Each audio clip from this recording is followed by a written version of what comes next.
Good afternoon, Lancaster County. This is Lancaster Connects. Thanks, everybody, for tuning in. It's 2 o'clock on July 13th, 2026, episode 255 of the Lancaster Connects podcast. I am joined... Well, first, I should introduce myself. My name is Ben McClure. If you've been watching, you know that. Hello, Ben McClure. One of your co-hosts here for Lancaster Connects. And I'm joined by Drew Blyle, sales manager here, or sales leader, I should say, here at Gardner's Mattress & More, which is the producer of Lancaster Connects. It's a way for us to give back at Gardner's Mattress & More, which is behind Park City Mall, 830 Plaza Boulevard. And Lancaster Connects is a show that allows us to give back to the community by having great conversations with amazing people, talking all things Lancaster. One of those amazing people is over here to my left. This is way too kind. Yeah, nationally recognized and record-setting genealogist Eric Schubert. Eric, welcome to Lancaster Connects. Thank you both for having me on. I appreciate it. Yeah, we're going to dig into what you do in a little bit. I'm excited to have this conversation. Yeah, this is like really cool. This is like cold case CSI. Right, right. When you think of genealogist or forensic genealogy, I guess is the term. Yeah, you always think of TV and like. Mm-hmm. I know my brother worked on a show called Forensic Files. Oh, a classic, right? A show that, he was kind of behind the scenes there on that show back in the day. But yeah, there's a ton of shows about, forensics and genealogy. And I'm curious to know how you got into the industry when we have that conversation. So yeah, there's going to be a lot of fun having this conversation, learning all about what Eric does and how he got into it. So thanks for tuning in. One note here, Drew is filling in for Jeff Giannakovo, my co-owner of Gardner's Mattress & More and co-host of Lancaster Connects. He's taking care of his wife, Stephanie, today. She had another surgical procedure today. Hopefully, all has gone well. Thoughts and prayers are with the Giannakovo family with that procedure there. And hopefully Jeff can join us back again soon. It's been great having you. I was going to say, are you saying you don't want Drew here? That's what I'm hearing. But no, it's been fun. 3 in a row. I could put in for a daytime Emmy. Special guest host. Exactly. There you go. Well, yeah. When we give out those awards, you're definitely in consideration. So, we've got a couple things that we like to do at the top of the hour here before we start our conversation here with Eric. One of the things we do is a mattress tip from the Gardner's Mattress & More point of view. So, Drew, I think you have something prepared for us. Yeah. This is, of course, summer. It's not as miserable today as it has been, but wait till tomorrow and Wednesday and it comes back. Are you talking about the heat? I'm talking about the heat. 101 forecast high on Wednesday, really? Although not as humid. But either way, one of the conversations that is frequently brought in from consumers is not a misunderstanding about sleeping cool or sleeping comfortable, but it's a more complicated enterprise. Mm-hmm. Sleeping cool. What should I do? What should I look for? It's not a state secret that some people are hot sleepers. And there are certain materials in our industry that lend themselves to some heat retention. And there's others that are a little more breathable. And, marketing and the industry really dials into cooling technology, gel-infused foam, copper-infused foam. Those are all great mechanisms to help regulate temperature.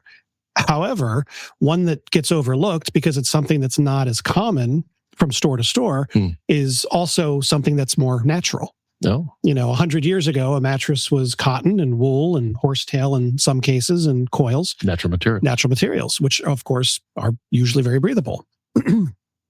With certain types of foams used in the industry, some of them lend themselves to holding on to a level of heat. And where the industry used to kind of shy away from admitting that has now kind of acknowledged it and also said, hey, and here's what we've done to help work that out. So when we have someone that comes into the store and says, hey, I'm a hot sleeper, you need to show me something that has the most cooling technology in it. Mm-hmm. We can absolutely do that. We can absolutely look at that. But there's also another way to look at that. We could look at a bigger air conditioner in front of an open oven door, or we can turn off the oven. So there's 2 different ways to look at that. So when you're doing your mattress research and especially if you are a warm sleeper, I would almost say to to keep an open mind and also look at options that, again, use more natural materials. While they may not feel cold to the touch, they absolutely breathe well. We talked about bamboo sheets a few weeks ago. That also makes a big difference as well. But just a consideration in that if you're shopping for a mattress, natural is always a good way to go and is always a temperature neutral material. Yeah. So I love that. At the beginning of your tip there, you mentioned words like gel infused memory foam, copper, a bunch of others. These are buzzwords that the industry uses, yes. right? And you see it all the time online. You see these words, but they don't mean anything online. Right. There's just it's marketing, right? Exactly. Now there's meaning behind what some of those materials are, but to get a true definition or understanding of what those are, that's why you come in here and talk to a sleep science certified sleep coach like Drew, and the rest of the team here at Gardner's. Chad and Phil do a fantastic job helping you understand these sleep technologies and what some of these buzz terms and industry jargon words mean. I was just going to say, I'm learning something new today already. There you go. How many more hours do you have after this? Oh, we can go all night. It's fine. Whole education. All day.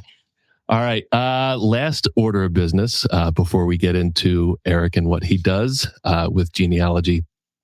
We've given Eric a task of, I'm not going to say what. Eric knows what it is. Producer Chris is going to bring it up here on the screen. This is the wheel of discounts. These are opportunities for savings here at Gardner's Mattress & More for our listeners and watchers of Lancaster Connects. Some of them are freebies. Some of them are dollars off a purchase. Some will even make a donation. If you come in, make a purchase, we'll make a donation in your name to a charity of your choice. But the wheel can't spin unless Eric does what he's been asked to do. So I was going to say, I am honored then to say, let's spin that wheel then. Let's see what happens. Round and round it goes. See what we land on. Right in the middle.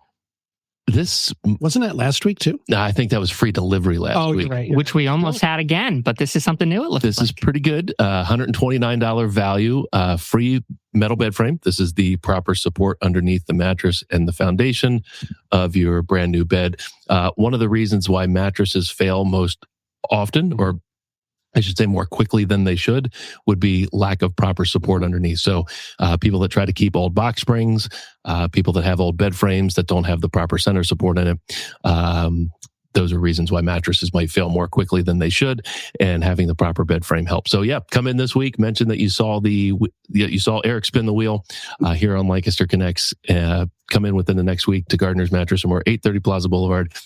Make a purchase of a mattress and a box spring foundation set, and we'll give you a free bed frame, $129 value. That was a good wheel spin. I was going to say, thank you again for the opportunity. I mean, can I do it again? How about next time we have you on the show? Fair enough. I'll hold my horses. So, Eric, we mentioned at the top of the show, you're a nationally recognized record-setting genealogist. You've been featured on shows like CBS Mornings, Good Morning America, People Magazine. These are like big deal national publications and news programs. Yeah, and it's funny. And at the time, I was just in college when I was doing that, so I didn't even realize kind of like, this is a national outlet calling me. How big of a deal this was? I'm more focused on running to get to my history class because I'm 10 minutes late. Right. And then I'm like, People Magazine is calling me, GMA is calling me, and then I'm sending answers, whatever. I think the GMA interview I did, I literally did it in a quarter zip, fleece quarter zip, and sweatpants. So I was definitely not getting the picture, but I'm very, very honored that I had those opportunities just because this topic is so misunderstood. So I think it's always good that, there's people out there, not just me, but people out there who can talk about it and, make it relatable and just educate on the topic. It's so cool. I think I know. I want to know. I'm sure you want to know. Say, what is it? How did you get nationally recognized? What did you do? It's almost like the mattress industry. There's these buzzwords, right? So basically, it's a long story. I'll try and keep it short. So I was an hour. True. I'll keep that in mind. It's about 10 years old. homesick, pretty just bored, annoying my mother, typical stuff a 10-year-old would be doing if he was homesick. And my mom and I still argue about this to this day, because, of course, who sort of started this, but I was homesick and somehow it came up between her and I. Like when you were 10? When I was 10 and homesick, because I used to be homesick for like weeks at a time. Gotcha. I would get pneumonia every winter. It was like clockwork. Yeah. So I guess the second or third time, my mom's like, okay, like, I'm not dealing with this kid for 2 weeks. And somehow it was suggested. And of course, I'm sure she didn't say that, but I'm sure that was the motive, right? Looking back 15 years later. And somehow it came up like, okay, Eric, you love, history and puzzles and memorizing things, stuff like that. I saw a commercial for like a genealogy commercial. Like, here's my laptop. Like sit on the couch and like, make yourself busy, pretty much, like have fun. So I'm sure she thought it would be like a 2-week thing, just to keep me busy during that time period. Just to get you through back to school. That was like 15 plus years ago. Okay. So it very quickly, got out of hand in the best way possible. So I was just doing like traditional family tree stuff, as I'm sure you all can get. Kind of like the ancestry. Yeah. Parents, grandparents, hey, here's my grandfather's, World War II card, draft card. Which is pretty fascinating. Exactly. You go back pretty far. And I spent years on it. I mean, I still do. So it was just something that was fun. It was a hobby. And then, this is something, again, too, another part of the story that my mother and I also go back and forth about. When I was in high school, 14, 15, so now we're 4 or 5 years later, I needed a job. I'm from South Jersey. And when you're 14, 15, I should know how it is in PA, but I forget. Yeah. I've been here 3.5 years. I should know. But in Jersey, you can really only work at that age on the farm or at McDonald's. Sure. Yep. And I was like, I'm not doing either of those. Like, I'm just not feeling it. So again, somehow between me and my amazing mother, because I'm sure she's watching, I'll say that. Shout out, Mom. Exactly. Right. It was suggested like, hey, you've been doing this for 3, 4, 5 years. Like, why don't you just like see if, the neighbors or people in the community are like interested? Okay. Like in their own. Exactly. So the same thing that I was doing for my family tree, my mom's like, okay, you've been doing this 4 or 5 years. You clearly are good at it and it's accurate. Like, why don't you see if there's interest? So somehow that came up and I thought, okay, this will just be, again, I'm not going to get a lot of interest. It'll just be a quick thing. It's not going to be fun. And then, I was like completely overwhelmed. And that was right when I was going into my freshman year of high school and it just didn't stop. I mean, I've probably helped at this point, like, thousands of people find their heritage and it all started in that time frame. So now this is a long story. I did jinx myself. No, you're good. This is great. But then to set the stage, here I am graduating high school. Yep. And then I'm reading in the news, 2017, 2018 about Golden State Killer case, which was actually announced on my birthday, which I thought was pretty funny. Golden State being California. Exactly. And it was a very widely known cold case in California, and they had solved it through genealogy. Okay. And I went, wait a second. So, building family trees and looking at DNA results, which is what I've been doing and helping people, it's the same exact thing as finding a criminal. So I'm reading this article and I'm like, okay, well, I'm 17, 18, so I'm probably not going to be able to work on the cold case, but like, that's really interesting that this is clearly going to be something that happens and clearly like, I'm decent at it. So I just filed that away. And again, I was realistic, like, okay, I'm never going to get a phone call from a cop. I graduate high school, no joke. And now you'll see why I'm going through this chronology. It makes sense. I graduate high school that same week.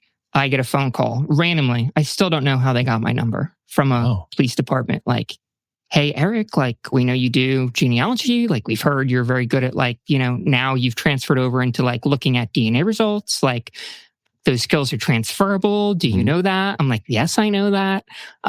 So it very quickly, as you can tell, sort of just transpired from something that was to keep me busy to a hobby, to a high school sort of job. And then it sort of just became this international thing. So I'm very lucky, but I guess I owe it to Mom, right? That's always so cool. That's super cool story. And there's so many different ways that we can take it.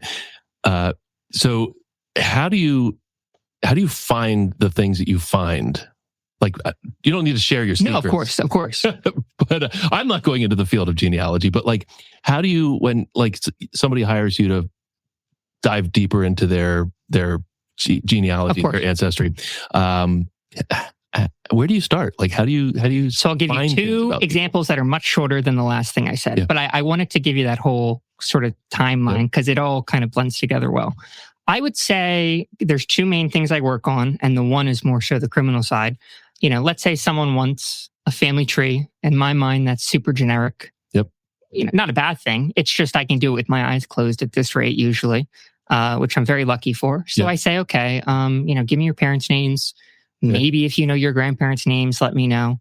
But usually all it takes is just, I know the type of records. Like, okay, here are your parents' names. They were born, you're telling me they were born this year. They're going to be in these records. So I just go to that record to start. Like, for example, I think it's something like 92% of America has a parent or grandparent in the 1940 and 50 census. Okay. So if you give me your parent or grandparent, I just look them up in the census. Okay. And then I go, okay, there's their whole family and there's their father and mother. And then you can just repeat. Like, okay. Then you go back. I go to the 1900 census. Yep. There's this person's grandfather and they're with their father. Then I go to the 1880 census and here's some great examples on the screen of some records.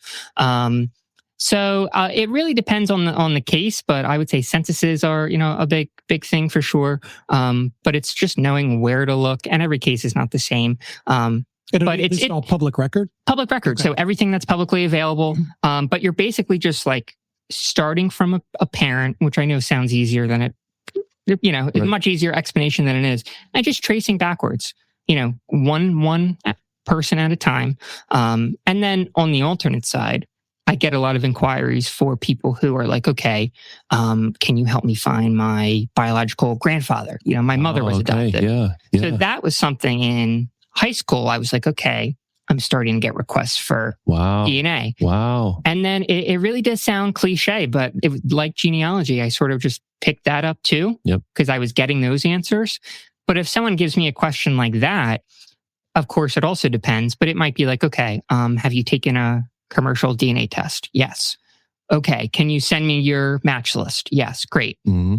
And then sometimes it takes me 5 minutes. I look at it. That's crazy. I can tell, like, let's say they're looking for their maternal grandfather. I can go, okay, well, these are all the father matches, and I don't want that side. And these are all the mother matches.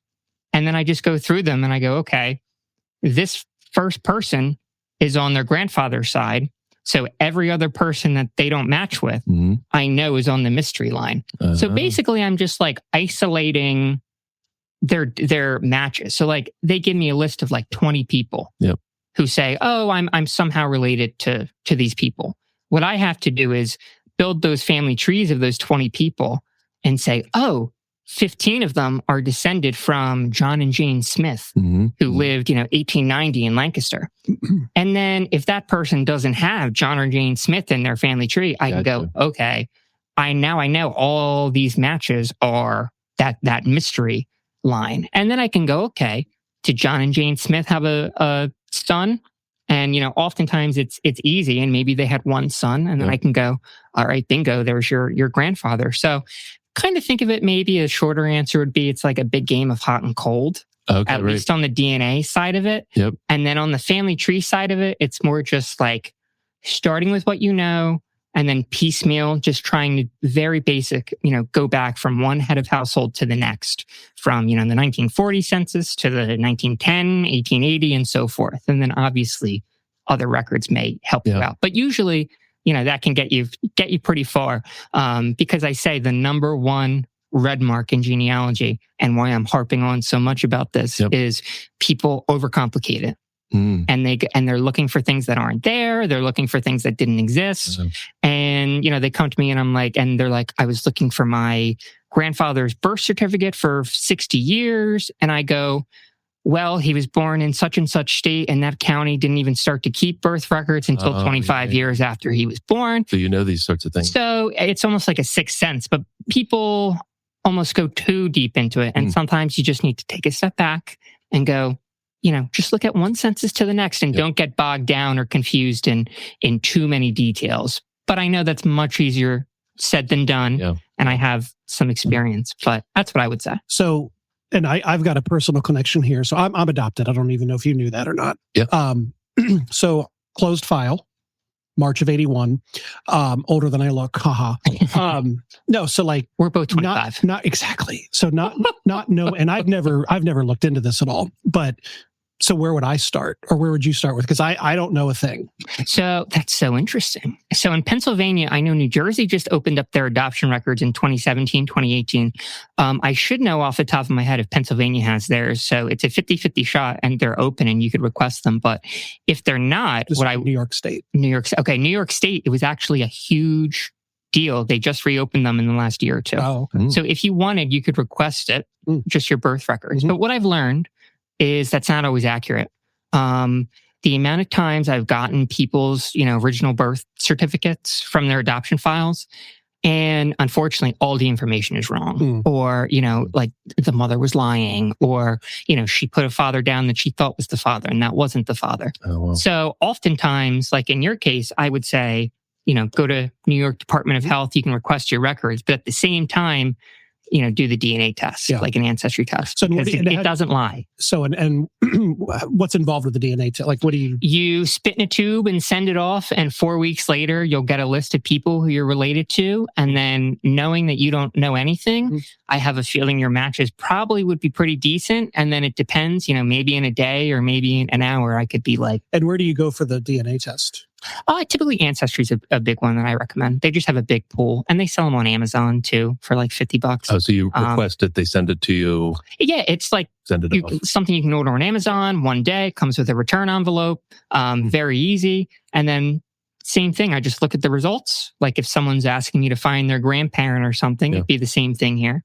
Same thing with cold cases. I'm looking at people who match, and I'm just sort of reverse engineering. Like, oh, you have 2 matches who are the closest, and you share this amount of DNA with them, so the relationship has to be this, and there's only 2 people in the world in their family that could match that. So it sort of very quickly can come together. For sure. And I've had some crazy ones. I mean, it's funny. I've learned so much about human nature. Almost the cliches are true when it comes to this job. Like the milkman being the father. Okay, I've had that multiple times. Right. Wow. The salesman, the traveling salesman, like I just laugh because I'm like, this whole time I thought those were jokes, and they're actually real. Yeah. Like I had one where grandfather was a milkman. Well, maybe when you take a DNA test, we'll find other people out there. Which I've had people say, they're like, "Oh, I don't want to take a DNA test because my dad was crazy." Which I of course I understand, but I would definitely say, go request it and take it with a grain of salt, because the DNA does not lie, and what's on there might be right, might be not. But either way, you can get it. And like I said, it was a huge deal. They worked for a lot of years in New York, I believe, to get those over. Find that I'm related to Lord Byron. Hey, let me know. You're preaching to the choir here. So I want to talk about the technology side of this, because you're young. You grew up probably from your birth to now with the computer in your house, right? We grew up in an era where computers were new. Correct. Very, very new. And then I myself didn't own a computer until after college, which sounds probably pretty foreign to someone with your age. But I got to imagine, like, to do this sort of thing 30 years ago, even probably 25 years ago, you'd had to go to the library, look at, the Dewey Decimal System, like microfiche, right? You're looking through records in a different way now than you did back then. So how has technology changed for what you do?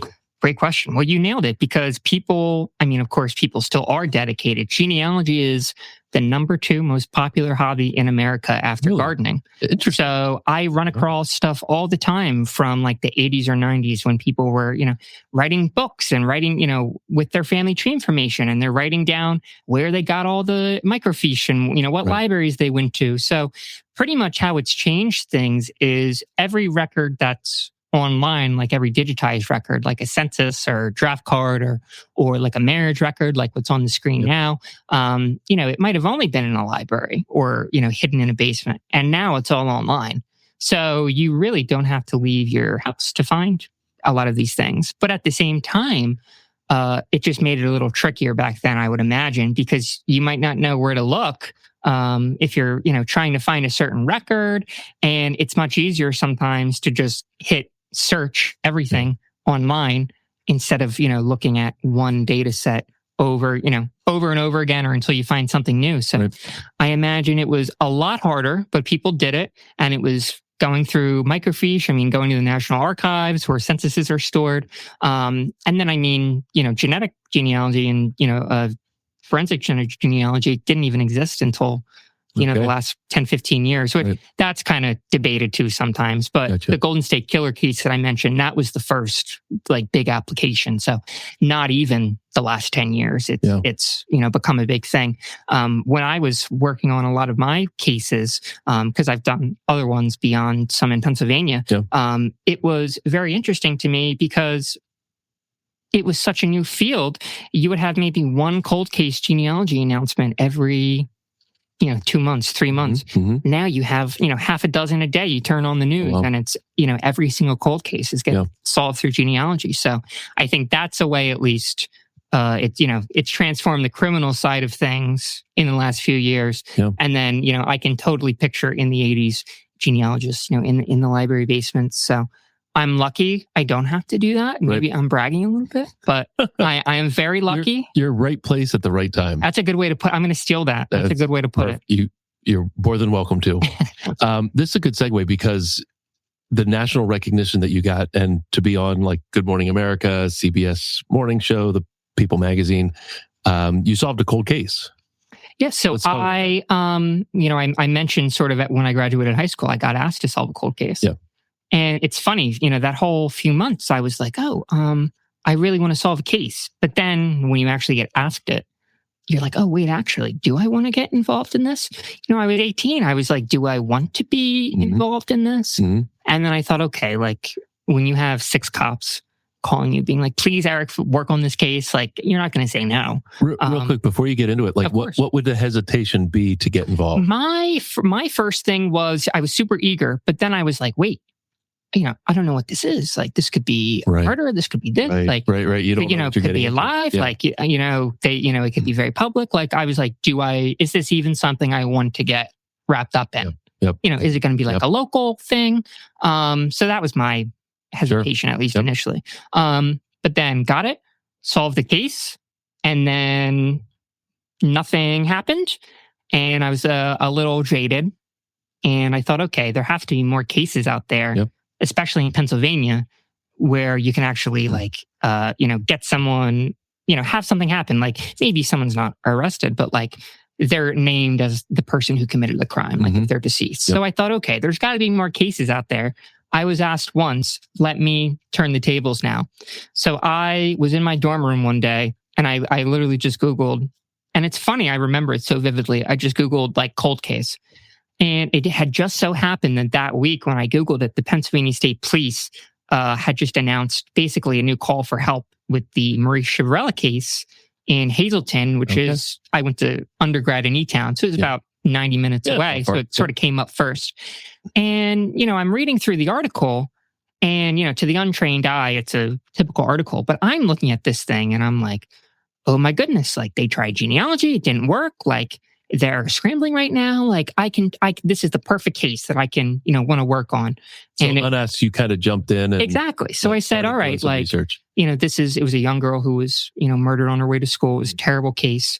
And I emailed and I said, hey, you probably get a lot of crazy people emailing you. I promise I'm not one of them, maybe a little bit. I really want to work on this case. Here's my background. I've done this before. And again, at this point, I'm 19, just turned 19 or barely 18. In college, first semester of college. And they got back to me and they're like, oh, thanks. And I went, shoot, I screwed it up. I blew it. And then 10 minutes later, they emailed me again. Eric, can we actually come down and meet with you next week? Wow. And I went, okay. This is the police department. Pennsylvania State Police. State Police. Okay. So they came down and it was funny. I came prepared like it was a job interview. And I sat them down, and I don't know where I got the bravado at 18 years old, but they sat down and I was like, okay, you're dealing with this case. Your genetic matches are probably this distant. You've probably tried these techniques and, you've probably done this, this, and this, and it didn't work. And that's why you did that news article. And they're just sort of, interesting, whatever. And they asked me to buy a coffee. I said, no, thanks, but can you buy me an apple juice? So they got a kick out of that. And, I walked away thinking it was a good meeting. And they called me back and they said, how did you, a few days later, how did you know all that? Did you know? Right. They said, you guessed that the match was 63 centimorgans. It was 65. And they said, it's all yours. And then they gave me the case file. So That's it was crazy. just me sort of guessing what they've already tried to do and But being like, let me do it. Yeah. And I nailed it. And that's the only reason I got the case. So I think if I didn't do it that strongly, I wouldn't have impressed them. If the genealogy portion that you had mentioned failed, what did you do that was different? So this case was really, really, really hard because the match was so low and it was also Italian. So like when you're dealing with, John and Jane Smith, descended from the Mayflower, there's tens of thousands of people and huge family trees, right? Mm-hmm. But when someone's like first generation American or something like that, the pool for like DNA matches is much smaller. Okay, what's publicly available. So I basically just had to put way more time into it than, other people have. So I didn't know how it was going to go.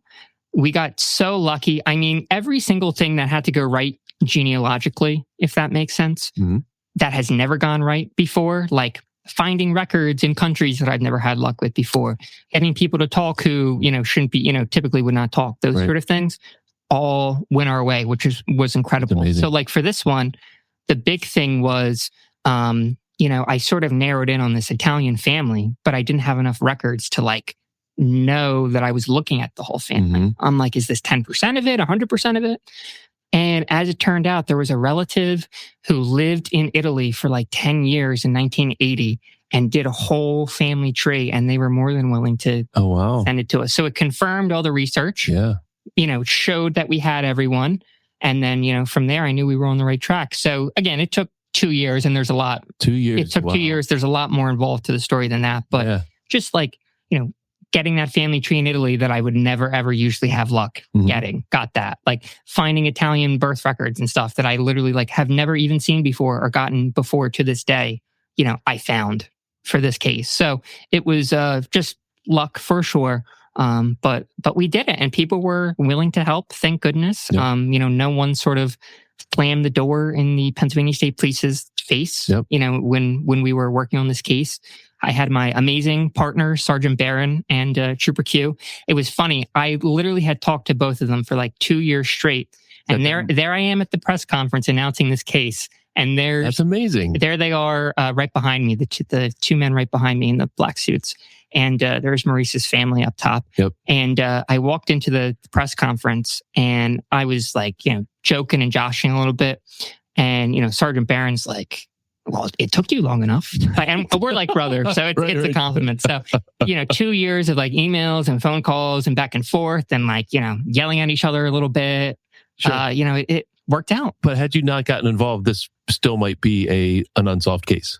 Yeah, you never know. And when did the crime, when was it committed? I was just going to say the crime was March 18th, 1964. So it was when we solved it, 58 years, I believe, old.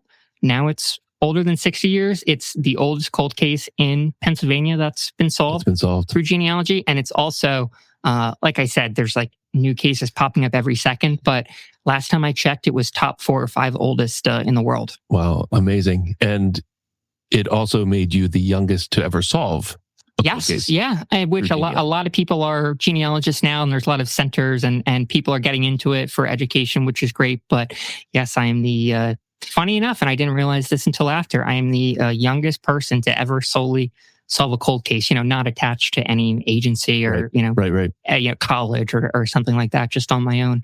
Very humbling experience. I can't believe I did it. I'm never going to forget it. Yeah. Maurice's family and I are like very close friends. We go out all the time. So I don't think my life would have turned out the way it did if I didn't. That's amazing. Take the punch to go work on that case. And then how did, Good Morning America and People Magazine find out about this? So it's like, I hate to use the word funny because it's not funny, but I do the press conference and I know, I'm very happy, 2 years, obviously. Yeah. But I remember my dad that day and my brother, they text me like, oh, is this going to be on TV? And even I was like, oh, like, I don't know.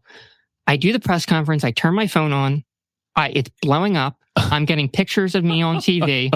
I have, the college that I went to emailing me being like, "Good Morning America is calling us. Please answer." No way. I had to tell them, "I'll handle it." Thank you, college. I'll handle it. I got this. So it was just something that I didn't really like. I knew it was a huge deal, but I didn't really think outside of like PA it would blow up. And again, I hate to use those terms, but I think if anything, it shows people how important this work is. Keeps Maurice's memory alive. It doesn't focus on the person who did this. Her family gets that closure, and people can find out what genealogy is. But yeah, I was just getting nonstop emails, including from People Mag and GMA. But even when I got those, I was just sort of like all compartmentalizing them into like just the billion emails I was getting. Sure. So I was treating like GMA like it was the local news too. Like I did the interview in sweatpants and like I think I had a fleece polo on, like just very like I was so tired. And then I looked in a COVID outfit. Exactly. But so I look back now and I'm like, I could have been a little more prepared maybe for the onslaught that I got. But again, I'm so lucky because it helped people understand what this is and why this is important and sort of how it works. And, you'd think after 10 years, I'm better at explaining how it works, but it's just like hours and hours and hours of research. I mean, I probably spent hundreds or honestly thousands of man hours on that case for over 2 years, to have a result. So a couple things. Of course. We're already like 37 minutes into the hour, which is just wild to me. On your shirt, ES Genealogy. I'm sure it stands for Eric Schubert. I was going to say very original, right? Let everybody know what you do with that, and how they could contact you and I what you can help them with. I think we have an idea, but I'd like to hear it. After my ranting, for sure. So yeah, I decided, like I said in high school, to sort of make it a little more official. So ES Genealogy, like I said, very not generic at all for Eric Schubert Genealogy, but definitely family tree help, DNA help, genealogy questions. Let me know. ESgenealogy.com is my typical site. I'm on Facebook, ES Genealogy. Love posting genealogy facts around town. I'll post the show today. But anyone has questions, definitely let me know. Awesome. And something you're doing currently, W. Miller Barbour. I don't know anything about this individual. I was going to say, so I sort of decided when I was in grad school that I needed to have like another hobby other than genealogy. Because someone asks you, oh, what do you do? Oh, what are your hobbies? I'm like, genealogy and genealogy.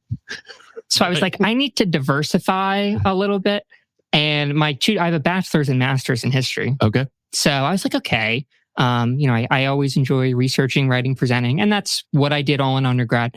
So I sort of decided, as I continue to be a genealogist, to continue also being a public historian. So W. Miller Barbour was a project I worked on when I was in college in undergrad. I was sort of given the task of figuring out who this guy was, because the college archivist, probably about 10 years ago, was going through the old E-Town yearbooks and from like 1928, 1929. And he noticed that on this very, very exclusively white campus, there was one African-American in the yearbooks. And it was Miller Barbour, but he wasn't just in the yearbook. He was all over the yearbook. He was in the debating team. They had a football team for 1 year. He was on it. So that made him the first African-American college football player in Lancaster County. Which he probably did, Lancaster County? Yeah, which he probably didn't even know. Okay. Yeah. And even though it was one season, he was mentored by the college president. So this was a guy who clearly was around town. So then flash forward to when I'm in school, I was given the task, like, hey, you're the genealogist and you're also the historian. Like, let's figure out who this guy is. So myself and my friend, colleague, Abigail Sholes, we sort of put together the Barbour story. We contributed to the Barbour documentary that's out, that's having some showings right now in Harrisburg and Lebanon County and sort of all around Pennsylvania. And what we sort of did was we took our writing, which is going to be published in some academic journals, and we turned it into like a traveling lecture presentation to talk about W. Miller Barbour, because the second part of that story is he graduates from Elizabethtown, and he basically becomes, Martin Luther King before Martin Luther King. Wow. And he is working for the National Urban League. He's meeting, W.E.B. Du Bois, who is, or I butchered that pronunciation, but who founded, the National Urban League. Okay. So he is constantly working for civil rights. He moved to Denver, was working with the mayor. He was constantly publishing, writing. PA or Denver? Denver, Colorado. Okay. He was on the mayor's commission, I believe, for human rights, it was called. So I had pictures of him with, government people, and he sort of was ahead of his time, because what he did was he was using celebrities, especially right before he died, to push his civil rights message. So he would have people like Glenn Ford and Dorothy Dandridge go to galas with him for the National Urban League and talk about civil rights and, equality in housing and things like that. But he died in 1958 I think he was 49, 48 years old, before any of the Civil Rights Act stuff gets passed, before, the March on Washington for Jobs and Freedom. So I'm doing all this research, and Abby and I are like, oh my goodness, this guy was doing everything. And he was on the same, vein and sphere as Martin Luther King Jr., but he died. And, his family, his wife had a stroke after he died, so she couldn't really honor his legacy. Okay. Right. His daughter lived here in Pennsylvania, not out on the West Coast. So no one sort of picked up the Barbour mantle, if that makes sense. Yeah. So that's why Abby and I decided to, turn it into something where we can go around and spread the word about how, it is a civil rights story, but it's a story about someone from our area who, in our opinion, got extreme recognition and did a lot of work, but during his time alive and just sort of disappeared from the historical record. And, we thought he deserves more than that. So really, really lucky that it's been going well this year. The lecture series and Barbour's incredible career was actually just honored with the citation from the Pennsylvania Senate and the Pennsylvania House of Representatives. Awesome. So it's a passion if you can't tell, but it's enjoyable because I got to do something else sometimes besides genealogy. Yeah. Even if this is, a little bit of the same thing, transferable skills, but, it keeps me busy. Well, that's awesome. The lecture series, how can we find out about where it is, when it is? Thank you for asking. Yep. So you can go to espublichistory.wordpress.com and just a little WordPress site where I put the link up with some of the dates. And I've added some new dates as well for the coming month. So I'm going to update that soon. I actually have 2 this week, so I'm very excited. Yeah. I head out to Barbour's native Middletown because he originally was born in Philadelphia and lived in Middletown before spending time in E-Town and being in Lancaster County. He actually commuted between E-Town and Lancaster County and Middletown. And then on Sunday, I'll be at Thaddeus Stevens College. So really looking forward to that in Lancaster City. So it's just nice because Barbour sort of lived everywhere, even though he had a short life. He was in, Middletown. He was in Denver. He was in Lancaster. He was in Philly. So I feel like there's endless avenues to sort of talk about him. And there's also there's a reason to, it's sort of not a stretch. Yeah. He was breaking records in Lancaster County. He was breaking records in Dauphin County, but that's why he deserves the recognition because I don't think he knew that at the time. He was the first African-American, college football player in Lancaster County. Probably didn't know that. Just so some of those things, he was one of the first, or we think possibly the first African-American students to graduate from Middletown High School. Oh, wow. Because I found an article when he graduated high school, the entire town threw a gala for him. So I'm like, okay, clearly they're not doing that for anyone. Right. And it said he was, one of the first. So he was clearly breaking records, even if he didn't know it or not, but very, very passionate about sharing the story. That's so cool. And I'm glad you shared some things that the audience can take away from the lecture. Like an hour? Yeah, typically run about an hour. And I sort of I'm going to make them all a little bit differently. So I had a great one in Hershey about 2 weeks ago. And I sort of structured that around Barbour's time in Hershey. He actually worked in Hershey Hummelstown at a bar that got raided. So you can tell I can go on and on. He has a connection to everywhere. But I sort of tailor it to those communities that he influenced. So, and is it free to attend? Yes. Yeah. And some of them are by donation by the, because they're at historic museums and societies and stuff like that. But all are typically free.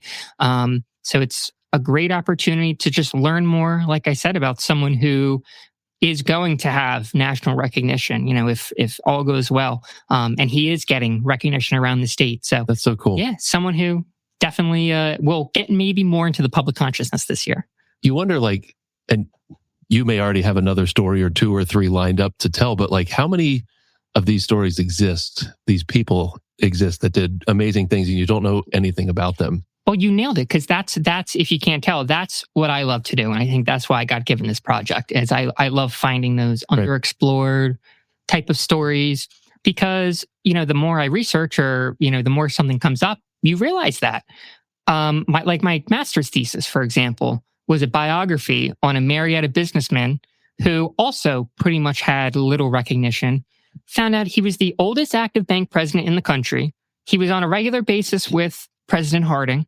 Mm-hmm. All the presidents of the Federal Reserve banks were calling him, wishing him happy birthday every year. In Marietta. Nobody knows this guy. And he was the president for 59 years of the First National Bank, and nobody really had a clue. Yeah. So I was like, okay, Barbour, and this individual's name is Bar Spangler. So I was like, Spangler, there's so many of these where I'm not even looking for them. I'm doing something else, or I'm researching something else.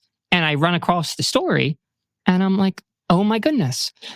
So I think it's very uniquely Lancaster County. Yeah. And I don't know if everyone will agree with this. I'm born and raised in South Jersey, and it's so different here. Okay.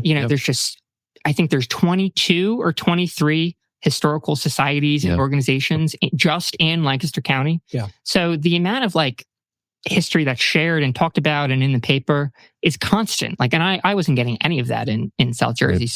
I feel like what I'm trying to say is the environment here is very conducive to historical research and sharing those stories. And, half the time people go, oh, that's my great-great-grandfather, because they know that off the top of their head, which I love. And again, only in Lancaster County. Yeah. I love this because in today's society, you can get famous for dancing funny on TikTok, right? Exactly. And get famous for opening box. Right. Seriously. And then they make more money than a lottery winner. Yeah. And you're out there doing research, finding these people who really, truly made an impact in their community for years over years over years. And you're bringing those stories to light. I appreciate it. Bringing them to people who should hear them. And shining a light on somebody's life. I think it's fantastic. Thank you. And I know it's, might not be everyone's cup of tea, but like I said, I enjoy it. It's fun. Yeah. Keeps me busy. And, I typically have a really great turnout at lectures and presentations. So whatever the topic may be. So I figure as long as people keep showing up, I'll keep doing them. So I agree. Do you have another one lined up that you're researching? I have quite a few. Right now I'm working on, so I have Barbour and I have Spangler. Right now I'm looking into, but I don't know if it's going to become anything conducive, but I think it will. Don't want to spoil it, but a Lancaster book, but not focused on any particular person. Okay. So, and there's an opening there, and I just need to finish all the research and see if it's a go, and I think it is. So that's cool. More away from biography and more towards sort of generic Lancaster County history. I'll tell you guys after the show. Well, top secret. And we would love to either announce it or discuss it at least on this show. You guys are way too kind. That would be awesome. I appreciate it. You could be a 2-time guest on the show. I'm honored that you guys find me that cool. It's you're the first genealogist that we've had on after 254 other shows. It's interesting. It is, and it's a fascinating field. At least I've always found it interesting, and I think it's also one that a lot of people don't really know. How does it work? It's easy to say, oh, I can just trace your roots, exactly. But what's involved with that? To your point about going into all the looking at all the census information and then looking for different markers in your genetic make. Obviously it's a legitimate science. Exactly. It fascinates me because I think there's so much that's not understood or misunderstood. Oh, and nailed it. That's the type of stuff I find fascinating when something is grossly misunderstood. Why is that? And that's why I love rambling on and on about this. Just because it is so misunderstood. Well, we'll have to have you come back for part 2. That would be good. And I get the same questions over and over. I'm like, no, that's not true. No, that's not true. And just, the media a lot of times doesn't help, Right. especially with the genetic genealogy side of things. Right. But that's why, I love talking about this stuff, because you can just go on down all the rabbit holes. And I also recognize that everyone can't, sit there and go back and look at all the records. Like, they might not have the time, or it might not be their cup of tea, like I said earlier. So I'm guessing it requires an immense amount of patience. It does. Sometimes I have to go and take a walk before I, Imagine. before I freak out a little bit. Yeah.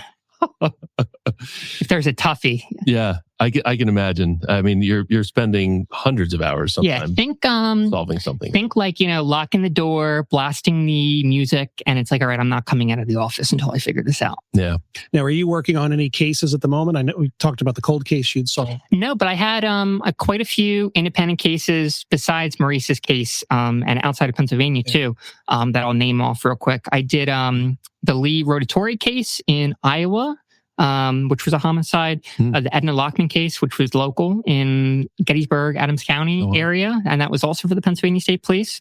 And I think I'm forgetting some others because it's been a few years. But will you work on more than one at a time, or do you have to fully dedicate to one case? So I was, when I was doing these cold cases independently for quite a few years in college, and I sort of stopped after college because I realized it was becoming a very big industry. I was working on multiple cases at a time, or I would be working on Maurice's case for the state police, and they're called troops. Like, another troop across the state would call me and be like, hey, we have this one.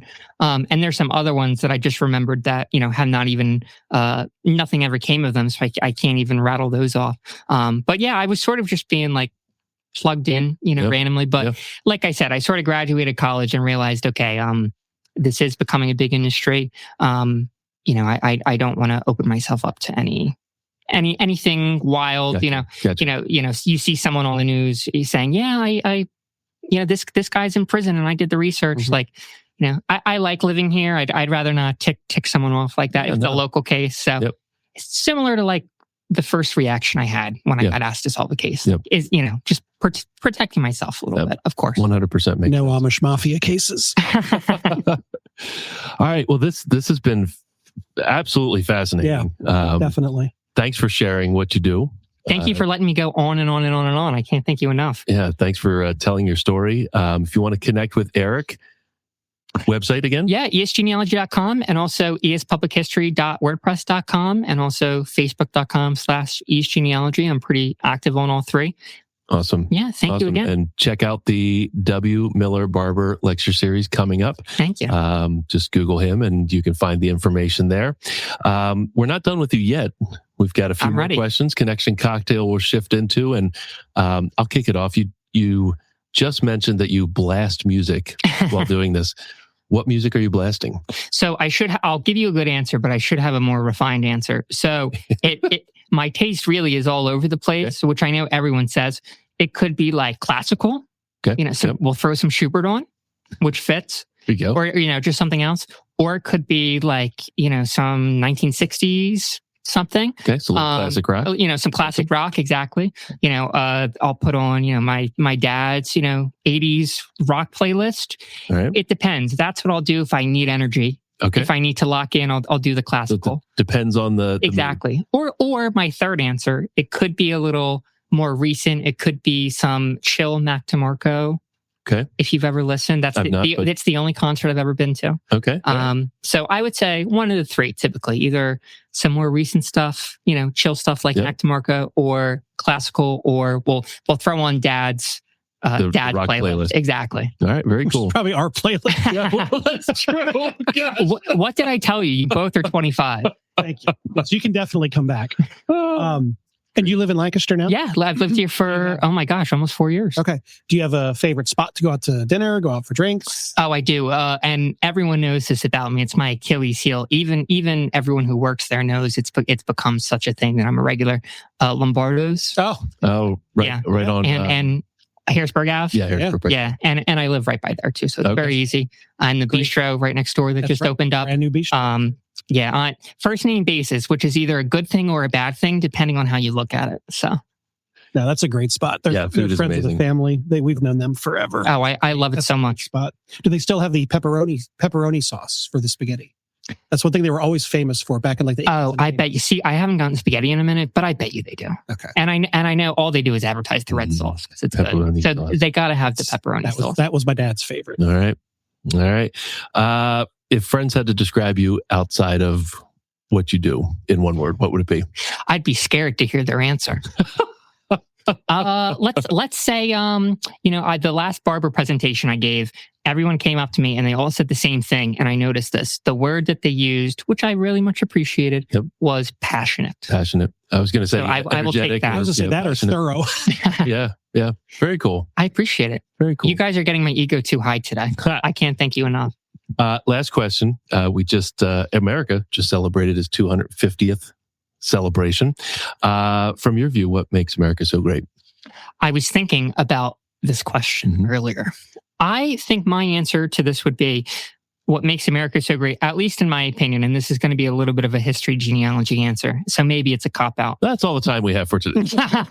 What I would say would be just the fact that there's so many stories out there to be shared. Yeah. That we've had 250 years of history, and yet I feel like we've probably only touched sharing 10% of it. Yeah, so there's people like Barbour and Spengler and everyone else out there who, you can keep researching. And then you realize there's so many people who've done incredible things in America, who have contributed, who have, contributed to Lancaster County or the nation as a whole.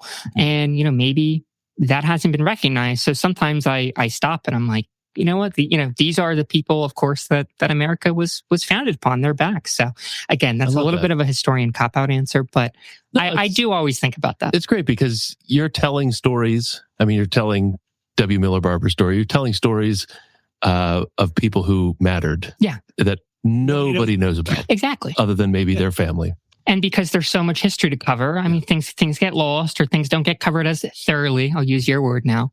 So I feel like, obviously, you can do that probably in every country, but I feel like some of these stories are so uniquely American. Yeah. Like, I'll leave you with one.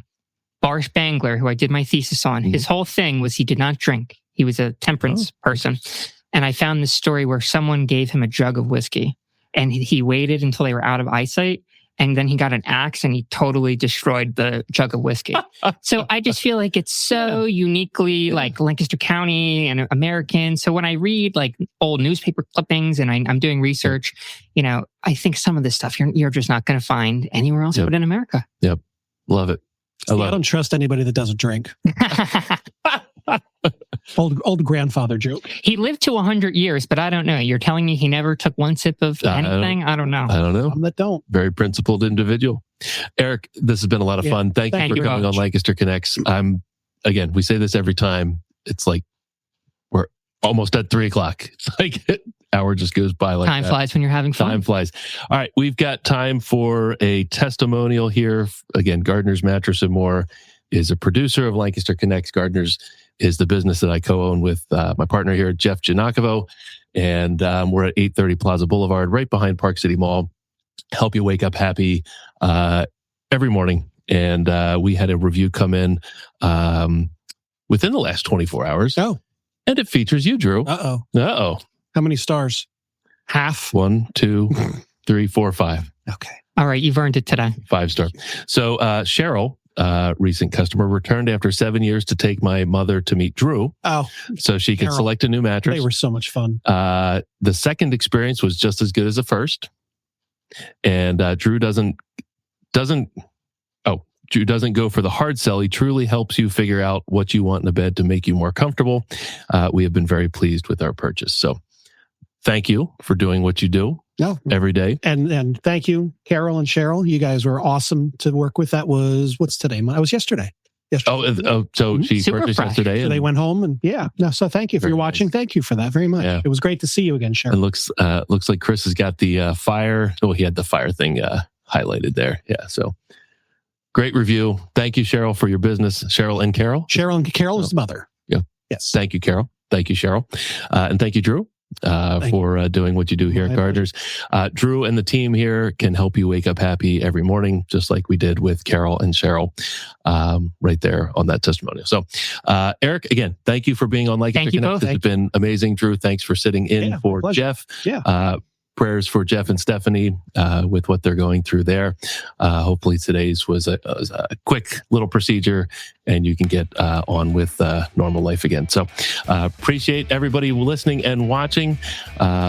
Again, 2:00 Mondays, you're listening and watching Lancaster Connects right here on YouTube, Facebook, and wherever else you might catch your podcasts. Again, thank you so much, Eric. Thank you. We'll see you on the next connection. Thanks.